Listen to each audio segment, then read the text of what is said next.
Lesson 3: Self-Regulation in Challenging Assignments. Introduction to Self-Regulation.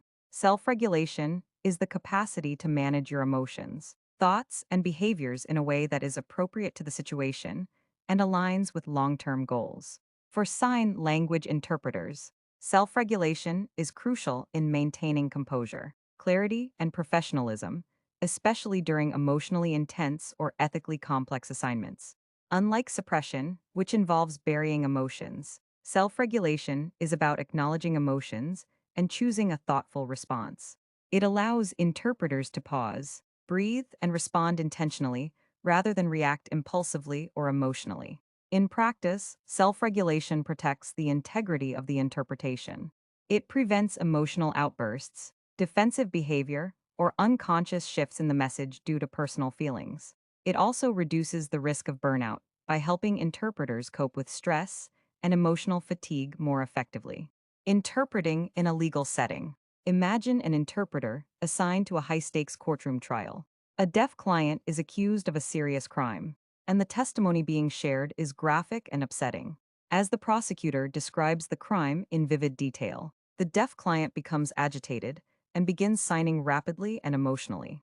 The interpreter, positioned between the two parties, is flooded with emotion, sympathy for the deaf client, anxiety over the courtroom's tension, and stress from the speed and intensity of the signing. Without self-regulation, the interpreter might let their emotional state influence their delivery, raising their voice unnecessarily. Rushing through interpretation, or allowing facial expressions to leak personal reactions.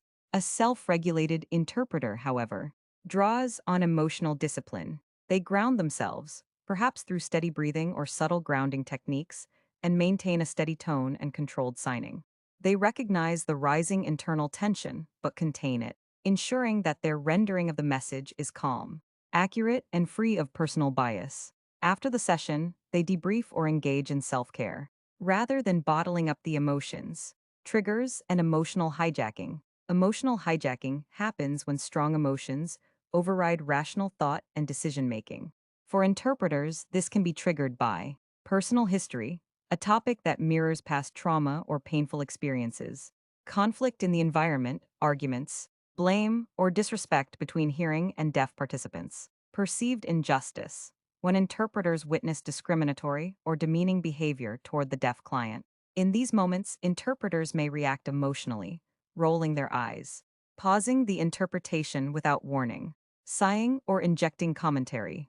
While human and understandable, these reactions can disrupt the communication flow and compromise ethical standards. Self-regulation involves anticipating potential triggers and developing a personalized plan to manage them.